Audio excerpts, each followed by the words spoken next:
This is how you can use a prop walk to turn on a place and back in. So maintain your speed, check position where you want to go between two boats. So this is a line where we want to turn and back in.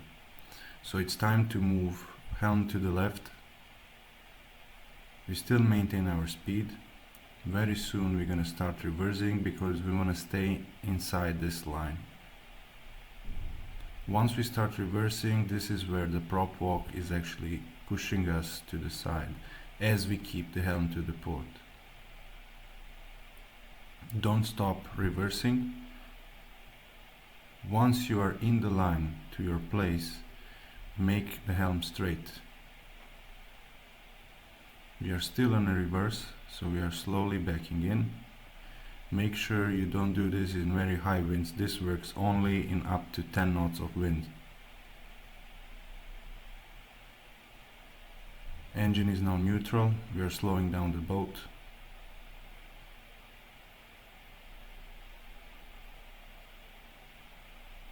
Go easy forward to slow down even more.